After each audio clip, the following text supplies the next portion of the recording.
বন্ধুরা ভাত বসিয়ে দিয়ে তো সবজি সবজি সব কাটছিলাম আর ফুটে গেছিলো, বন্ধ করে দিয়েছিলাম। এখন কিন্তু এই যে আরেক দফায় ভাতটা বসিয়ে দিলাম। এই ফুটে উঠলে এবারে গড় দেবো।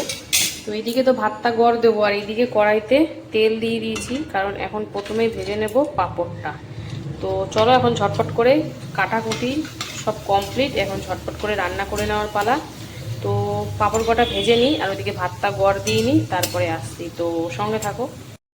ভাতটা গড় দিয়ে কিন্তু এখানে জিরে ফোড়ন দিয়ে একটু পেঁয়াজ ভেজে নিচ্ছি, তরকারি বসাবো। তো পেঁয়াজটা ভাজা হোক একটু বেশ লাল লাল করে।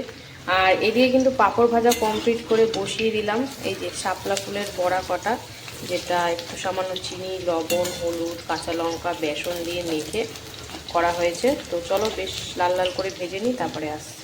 বন্ধুরা পেঁয়াজটা ভেজে দিয়ে দিলাম, সবজি কটা যেখানে সজনে ডাঁটা, আলু, বেগুন দিয়ে এখন হালকার ওপর একটু লবণ হলুদ দিয়ে দিয়েছি। এবার হালকার ওপর একটু ভাজাভাজি করে নেব, তারপরে মশলা যাবে এতে। তো আগের দিন করেছিলাম আলু বেগুন ডাঁটা দিয়ে নিরামিষ তরকারি, আজ একটু পেঁয়াজ রসুন দিয়ে করবো, আর এর মধ্যে সোয়াবিনও যাবে। তো চলো হালকা একটু ভাজা হোক, তারপরে আসি। দেখো সবজিটা ভাজাভাজি করে কী কী মশলা দিলাম। লবণ হলুদ তো আগেই দিয়ে দিয়েছি, তারপরে দিলাম আদা রসুন, কাঁচা লঙ্কা, জিরে, টমেটো, ধনে পেস্ট, আর তারপরে মিক্সিং জারটা দিয়ে একটু সামান্য জল দিয়ে এখন বেশ সুন্দর করে মিশিয়ে কষিয়ে নেবো। যেহেতু রসুন দেওয়া আছে একটু ভালো করে কষাতে হবে। তো চলো সুন্দর করে মিশিয়ে নিয়েছি, কষিয়ে নিয়ে এটা। আর এদিকে কিন্তু বড়া ভাজার পর কালো জিরে ফোড়ন দিয়ে একটু সামান্য তেলে হলুদ দিয়ে দিয়েছি কাঁকরোল আর আলু। কালকে খেয়েছিলাম কাঁকরোল ভাজা, আজকে কিন্তু কাঁকরোলের ঝাল খাবো, মানে তরকারি টাইপের। তো চলো আলু আর কাঁকরোলটা একটু ভাজা হোক, তারপরে আসছি, সঙ্গে থাকো। এই যে মশলা কষাতে কষাতে দিয়ে দিলাম আগে থেকে ঠান্ডা জলে ভিজিয়ে রাখা সয়াবিন। তো সয়াবিনটা দিয়েও 2 থেকে 3 মিনিট মতো একটু কষাকষি করে তারপরে জল দিয়ে দেবো। তো তরকারিটা মাখামাখো হলে বেশ সুন্দর হবে। তো বেশি ঝোল করব না, হালকা গামাখোই করবো। তো চলো এটা সুন্দর করে কষাকষি হচ্ছে। আর এই দিকে কিন্তু কাঁকড়ার আলু ভেজে দিয়ে দিয়েছি, লবণ হলুদ আর তার সাথে সর্ষে পোস্ত কাঁচা লঙ্কা বাটা দিয়ে এখন হালকার উপরে একটু কষিয়ে তারপরে কিন্তু জল যাবে অল্প পরিমাণে। এটাও কিন্তু মাখাই হবে, ঝাল টাইপের কাঁকরোলের ঝাল। তো চলো হোক, আসছি আবার। এই যে ভালো করে কষিয়ে জল দিয়ে দিয়েছি। তো চলো এখন 5 থেকে 6 মিনিট মতন ঢাকা দিয়ে রান্না করে নেব। আর এদিকে এটাতেও কিন্তু হালকা করে কষিয়ে জল দিয়েছি সবজিগুলো সেদ্ধ হওয়ার জন্য। তো চলো 5 থেকে 6 মিনিট পর আসছি আবার, সঙ্গে থাকো। এই যে 5 থেকে 6 মিনিট মতন রান্না করে নিয়েছি, আলু ডাঁটা সব সুন্দর করে সেদ্ধ হয়ে গেছে। তো চলো নামাবো। নামানোর আগে একটু গরম মশলা গুঁড়ো দিয়ে দিলাম, দিয়ে এবার কিন্তু এটা নামিয়ে নেব। আজকে আর ধনে পাতা দিলাম না, সেদিন ধনে পাতা দিয়েছিলাম।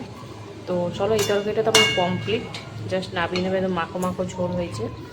আর এই দিকে দেখাই তোমাদের, এই দিকে হচ্ছে এটাও ঢাকা দিয়ে রান্না করছিলাম। তো দেখাচ্ছি, এই যে সুন্দর করে কিন্তু এই যে সিদ্ধ হয়ে গেছে। এখন ঢাকা খুলে এটাও একদম মাখো মাখো করার জন্য ফুটিয়ে নেব।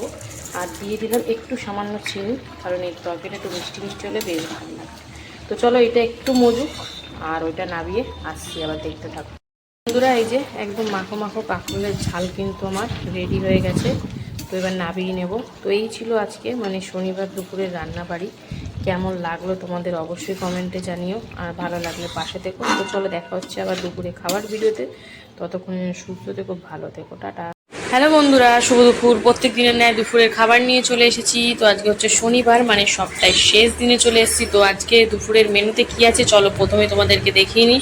লাঞ্চ থালি সুন্দর করে সাজিয়ে নিয়ে বসে পড়েছি। মেনুতে আজকে ছিল কিন্তু এই যে ভাত, লেবু, কাঁকরোলের ঝাল, সজনে ডাঁটা, আলু বেগুন সোয়াবিন দিয়ে তরকারি, আর পাঁপড় ভাজা। আর শাপলা ফুলের বড়া করেছিলাম, ওটা তো গরম গরমই খেয়ে নিয়েছি, কারণ পরিমাণে খুবই কম ছিল, তাই আর রাখারাখি সিন করিনি। যাই হোক প্রথমেই খাবো কিন্তু কাঁকরোলের ঝাল দিয়ে।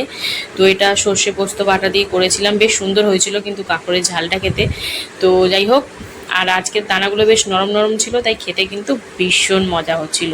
তো বেশ সুন্দর করে কিন্তু কাঁকরোলের ঝাল দিয়ে একদম দুর্দান্ত করে মাখামাখি করে খেয়ে নিচ্ছি। আর কাঁকরোল তো আমার খুব পছন্দের একটা সবজি জানোই, তো বেশ ভালোই লাগছে। তার সাথে রয়েছে পাঁপড় ভাজা। এই দিয়ে কিন্তু সুন্দর করে কগাল ভাত খেয়ে নেব, তারপরে কিন্তু পরের আইটেমে চলে যাব। তো দেখো কাঁকরোলের ঝাল দিয়ে খাওয়া কমপ্লিট করে নিয়ে এবারে কিন্তু চলে এসেছি পরের আইটেম নিয়ে। পরের আইটেমে আজকে রয়েছে সজনে ডাঁটা, আলু, বেগুন, সোয়াবিন দিয়ে একদম পেঁয়াজ আদা রসুন দিয়ে তরকারি করেছিলাম। তো এই যে সোয়াবিন, আজকে কটা সোয়াবিনও দিয়েছি, বেশ ভালো লাগে কিন্তু সোয়াবিন অনেক তরকারিতে দিলেই বেশ ভালো লাগে। তার লেবু হালকা চিপাচাপি করে মাখামাখি করে খেয়ে নিলাম। আর খুব একটা ঝোল রাখিনি, তাই বেশ ভালো লাগছিলো, গামাখো গামাখো। খেতে কিন্তু অসাধারণ হয়েছিল। আর লবণ ঝাল সব একদম পারফেক্ট, কারণ খুব বেশি ঝাল আমরা খাই না। তো সব কিছু মিলিয়ে একদম দুর্দান্ত ছিল। নিজে রান্না করেছি বলে তাই না, যেটা সত্যি সেটাই বলি, যেটা নুন কম হয় নুন বেশি হয় সেটাও বলে দিই। তো যাই হোক, একদম সুন্দর করে পাঁপড় দিয়ে, আলু দিয়ে, সোয়াবিন দিয়ে একদম সুন্দর করে খেয়ে নিচ্ছি। তো তরকারিটা বেশ ভালোই হয়েছে, তাই জন্য মানে মাছ মাংসরও দরকার পড়ছে না। তো বেশ ভালো হয়েছে। আর তার সাথে সজনে ডাঁটা কচি কচি, বেশ সুন্দর লাগছে কিন্তু খেতে। তো এই দিয়ে দুপুরে খাবারটা আজকে সেরে নিলাম। কেমন লাগলো তোমাদের অবশ্যই কমেন্টে জানিও, আর ভালো লাগলে পাশে থেকো। তো চলো এখনের মতন টাটা, সবাই সুস্থ থেকো, ভালো থেকো।